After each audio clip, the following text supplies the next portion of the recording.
श्री राम, जय श्री राम, जय जय श्री राम।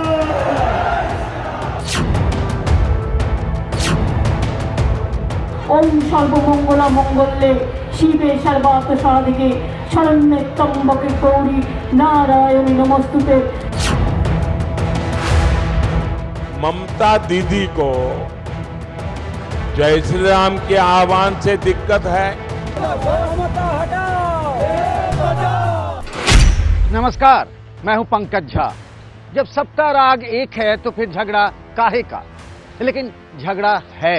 वो एक बहुत पुरानी कहावत है ना, लोहे को लोहा ही काटता है। तो फिर बीजेपी के आक्रामक और उग्र हिंदुत्व की काट में ममता बनर्जी भी अपना हिंदुत्व लेकर आ गई। ये टीएमसी और बीजेपी के बीच झगड़ा कुछ इस तरीके का हो गया है जैसे गली में चलती फिरती कोई दुकान पहले से हो और ठीक उसके सामने में कोई ऐसी ही नई दुकान लगा ले।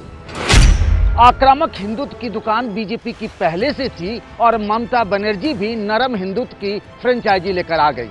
तो अब कीजिए ना फैसला।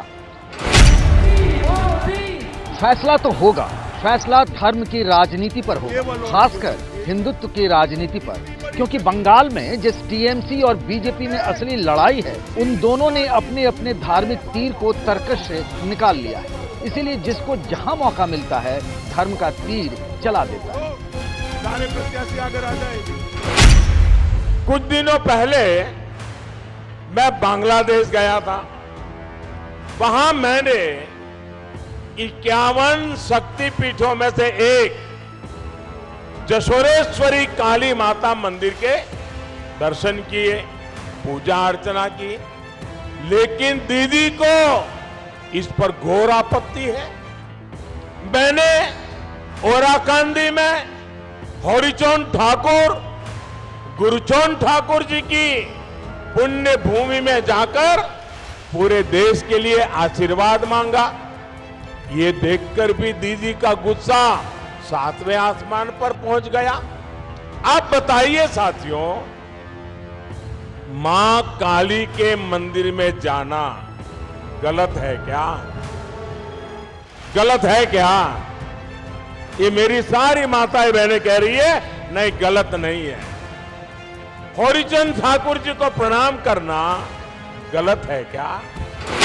ममता दीदी को जय श्री राम के आह्वान से दिक्कत है, ये पूरा बंगाल पहले से जानता है। ममता दीदी को दुर्गा जी की प्रतिमा के विसर्जन से दिक्कत रही है, ये भी पूरा बंगाल पहले से जानता है।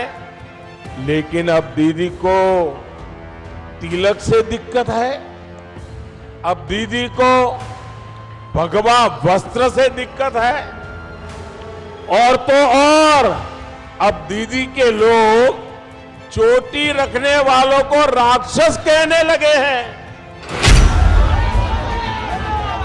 ये धार्मिक जज्बातों की लड़ाई वहीं चलती है जहां हिंदू और मुसलमान दोनों की आबादी निर्णायक होती है। इसीलिए चाहे बिहार हो, उत्तर प्रदेश हो या फिर पश्चिम बंगाल और असम, यहाँ वोट का एक सिरा सांप्रदायिक डोर से बन जाता है। बात बंगाल की हो रही है तो बंगाल में 73% हिंदू हैं, 27% मुसलमान। अगर वोटों का ध्रुवीकरण हो जाता है यानी हिंदू बीजेपी के साथ चले जाते हैं तो बीजेपी की बल्ले बल्ले हो जाएगी। ममता इस बात को अच्छे से जानती हैं, इसीलिए वो भी 27% नहीं बल्कि 73 में अपनी हिस्सेदारी की लड़ाई लड़ रही हैं। और इसी लड़ाई ने ममता की धर्मनिरपेक्षता को नरम हिंदुत्व की कसौटी पर कसना शुरू किया है। और हिंदुत्व की बात सिर्फ धर्म की नहीं होती, उसमें जाति भी होती है और गोत्र भी आता है। त्रिपुरेश्वरी मंदिरे पुजो दिते गिয়েছিলাম। সেদিন আমার সাথে যারা ছিলেন তারা জানে, আমাকে জিজ্ঞেস করেছিলেন পুরোহিত মশাই, মা তোমার গোত্রটা কি? আমি বলে ফেলেছিলাম মামাটি মানুষ গোত্র। আজকে তিনি যখন আমায় জিজ্ঞেস করলেন, আমি বললাম দেখুন আমার তো একটা পার্সোনাল গোত্র আছে, সেটা সান্ডিল্য। चुनाव संविधान के आईने में होता है, लेकिन चुनाव के आईने में संविधान का चेहरा बिल्कुल बदल जाता है। संविधान की यह धर्मनिरपेक्ष छवि चुनाव के आईने में कभी हिंदू मुसलमान जैसी दिखती है तो कभी जातियों में बटी हुई। बल्कि यूं कहिए कि संविधान की छवि वोट में बदल जाती है और वोट की लड़ाई, हाँ लड़ाई से याद आ गया कि जंग और मोहब्बत में सब जायज है।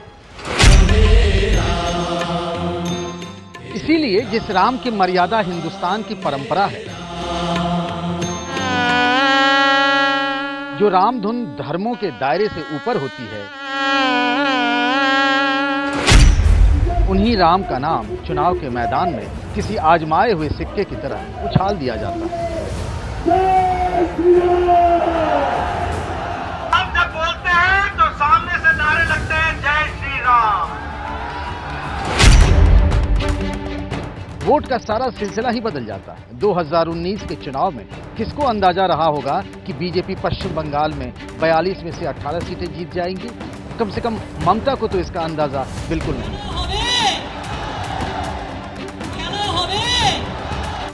लेकिन बीजेपी ने उस चुनाव में सबसे बड़ा एजेंडा जय श्री राम के नारे को बना दिया और उसने अपना काम कर दिया। के लिए शूल है शूल। धर्मनिरपेक्ष राजनीति अक्सर अल्पसंख्यक हितों के नाम पर तुष्टीकरण की तरफ झुक जाती है, ऐसा आरोप लगाया जाता है। ममता के ऊपर भी ऐसे आरोप लगे कि उनकी राजनीति मुसलमानों को खुश करने में खप जाती है। मैं आज पूरे बंगाल की जनता और देश की जनता को एक बात कहना चाहता हूं। कोई भी नारा कोई भी पार्टी दे दे कि कभी नारा नहीं बनता है। जब नारा जनता के दिल को छू जाता है तभी वो नारा बनता है, जनता तभी उसको उठाती है। और यहां पर एक विशिष्ट परिस्थिति थी। क्यों ये नारा लोगों के मन को छू गया? जय श्री राम कोई धार्मिक नारा नहीं है, कोई रिलीजियस नारा नहीं है। आप ये मुगालते में से सुमित भाई निकल जाइए। जय श्री राम यहां पर जो एपिसमेंट की पॉलिटिक्स होती थी और बाकी लोगों के अधिकारों का हनन होता था, उसको दबाया जाता था, कुचला जाता था, उसके खिलाफ आक्रोश का एक नारा बना है कि इस प्रदेश में अब एपिसमेंट नहीं चलेगा। हम भी जानते हैं, हम भी मानते हैं कि एपिसमेंट नहीं चलेगा। ममता पर मुस्लिम तुष्टीकरण के आरोपों को बीजेपी ने अपना वो हथियार बनाया जिससे उनकी सरकार का सफाया कर सके और इस दिशा में पार्टी का अध्यक्ष रहते हुए अमित शाह ने 2017 में ही कदम बढ़ा दिए। यूपी में बीजेपी की प्रचंड जीत के बाद अमित शाह पार्टी के चाणक्य कहे जाने लगे थे। यूपी विजय के कुछ ही महीनों बाद ओडिशा की राजधानी भुवनेश्वर में पार्टी की राष्ट्रीय कार्यकारिणी की बैठक हुई और तब अमित शाह ने अपने मन की बात कही थी जब योगी आदित्यनाथ के स्वागत में वहां तालियों की गड़गड़ाहट शुरू हो गई। तब अमित शाह ने कहा था कि पार्टी का स्वर्णिम काल तब आएगा, यानी गोल्डन एरा, जब केरल और बंगाल में बीजेपी की सरकार बनेगी। 2017 का सपना 2019 में पूरा हो गया। जिस बीजेपी को पंचायत चुनाव के लिए उम्मीदवार तक नहीं मिलते थे, वही बीजेपी 2019 में ममता की गर्दन तक आ पहुंची। ममता बनर्जी को भी धीरे धीरे ये बात समझ में आने लगी, कुछ कुछ फिल्म शोले के उस डायलॉग की तरह कि गब्बर को सिर्फ एक ही आदमी बचा सकता है और वो है गब्बर। यानी ममता बनर्जी उस सियासी फलसफे को समझ गई कि हिंदुत्व की राजनीति की काट सिर्फ हिंदुत्व ही हो सकती है। अब चूंकि मुस्लिम वोटों के खेल को भी साथ कर रखना होता है, इसीलिए उस हिंदुत्व को नरम आंच पर खौलाया जाने लगा। ये दूसरी बात है कि ममता अपने स्वभाव और सियासी हठी के कारण 2019 में बीजेपी से मिली झन्नाटेदार झटके के बावजूद अपना पुराना राग दोहराती रही।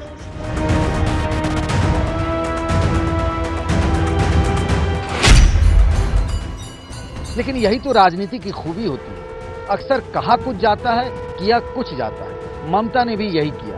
विधानसभा के चुनाव में उनकी राजनीतिक धार की परीक्षा एक तरफ उनके बागी ले रहे थे तो दूसरी तरफ हिंदुत्व की राजनीति। इससे ममता का पहला पाला तब पड़ा जब 23 जनवरी को नेताजी सुभाष चंद्र बोस की जयंती पर आयोजित कार्यक्रम में जय श्री राम के नारे लगे।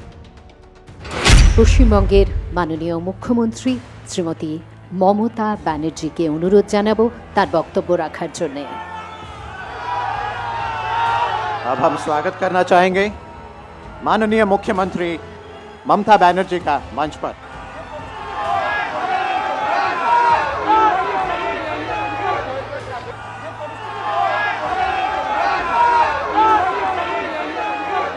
एक गवर्नमेंट का प्रोग्राम है, कोई पॉलिटिकल पार्टी का प्रोग्राम नहीं है, और पॉलिटिकल पार्टी का और गरम पब्लिक का प्रोग्राम है। मैं तो आभारी हूँ प्रधानमंत्री जी का, कल्चरल मिनिस्ट्री का, कि आप लोगों ने कोलकाता में प्रोग्राम बनाया, लेकिन किसी को आमंत्रण करके, निमंत्रित करके उसको बेइज्जत करना ये आपको शोभा नहीं देता। नेताजी सुभाष चंद्र बोस ताउम्र समाजवादी रहे। उन्होंने कभी भी किसी धार्मिक प्रतीक को अपनी राजनीति या फिर देश सेवा का हिस्सा नहीं बनने दिया। लेकिन सत्ता की राजनीति भावनाएं पैदा करने वाले चेहरों को पूछती हैं, उनके विचारों को नहीं। इसीलिए कार्यक्रम भले ही नेताजी के नाम पर हो, लेकिन वहां जय श्री राम के नारे लगते हैं, जबकि ये वही नेताजी थे जिन्होंने नारा दिया था जय हिंद का। बीजेपी कहती है कि ममता हिंदुओं का अपमान करने के लिए ऐसा कर रही थी, तो टीएमसी कहती है कि नेताजी का सम्मान अगर बीजेपी करती तो जय श्री राम नहीं बल्कि जय हिंद कहती। ऑडियंस जो होता है वो कभी सरकारी नहीं होता है, जनता होती है जी। शायद उनके कार्यक्रम करने की पद्धति बंगाल सरकार की ऐसी होती होगी कि ऑडियंस भी सरकारी होगा। ऑडियंस तो जनता होती है भाई, और जनता जब जय श्री राम का नारा लगाए, मैं होता तो मैं भी सामने लगा देता, चलो भाई जोर से बोलो जय श्री राम, बात समाप्त हो जाती। इसमें इतने रूठ जाने की क्या बात थी? तो जय श्री राम बोलने से कैसे छोटा हो जाते फिराद साहब? क्या जय श्री राम बोलना पाप है? नहीं, छोटा माने जय श्री राम बोलने से कोई अन्याय नहीं है, मगर किसी को चिढ़ाने के लिए राम जी को अगर रास्ता में लाते हैं तो ये अन्याय है। तो ममता दीदी चिढ़ती क्यों है? से कोई अन्याय नहीं है। तो ममता दीदी चिढ़ी क्यों होते? जिस विक्टोरिया की सत्ता को उखाड़ फेंकने का संकल्प नेताजी ने लिया था, उसी विक्टोरिया के नाम पर बने मेमोरियल में राम के नाम पर जो किचकिच हुई, उससे राजनीति की बदलती बयार को ममता ने भांप लिया। इसीलिए अपने राजनीति के लहजे को बदला, और वो बदलाव दिखा पूरे 45 दिन बाद, यानी 9 मार्च को नंदीग्राम। नारायणी नमस्तुते सृष्टि स्थिति विनाशानं शक्ति भूते सनातनी गुणश्रयी गुणमयी। ममता ने जय श्री राम तो नहीं बोला, लेकिन चंडी पाठ के जरिए लोगों तक ये पैगाम दे दिया कि वो हिंदू है, और हिंदू होने का मतलब मुसलमान होना नहीं है। ममता बनर्जी आज बंगाल में जो कर रही हैं, वही राहुल गांधी ने भी गुजरात चुनाव में किया था। मंदिरों में आरती करते करते वे जनेऊधारी ब्राह्मण बन गए थे, फिर उनके लोग उनके गोत्र का नाम तक जपने लगे। गुजरात में कांग्रेस जीत तो नहीं पाई, पर बीजेपी का तो बैंड बजा दिया था। लालू और नीतीश मिले तो बिहार में बीजेपी का हिंदू कार्ड जोकर बन गया। यूपी में बीजेपी के हिंदुत्व और सोशल इंजीनियरिंग के मेल वाली प्रयोग के आगे मायावती और अखिलेश यादव की एक नहीं चली। दीदी, ओ दीदी, दीदी आप हमको जानती नहीं हो। दीदी, हम सीजनल श्रद्धा वाले लोग नहीं हैं। हम अपनी आस्था, अपनी परंपरा पर हमेशा गर्व करने वाले लोग हैं। आस्था तो अब बस सत्ता की बची है, और इसीलिए इस सत्ता के लिए ब्रांड हिंदुत्व और सॉफ्ट हिंदुत्व के झगड़े हैं। राम और काली में भेद है, मतभेद है।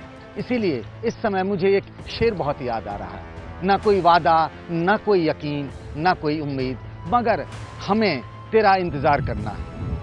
तो हम इंतजार करते हैं, आप भी इंतजार करिए। बंगाल के समुद्र मंथन के बाद किसे विष मिलेगा और किसके हिस्से में अमृत आता है। आप सब अपना ख्याल रखिएगा, कोरोना से बचे रहिएगा। अगले हफ्ते आप सबसे फिर इसी समय मुलाकात होगी। तब तक के लिए नमस्कार।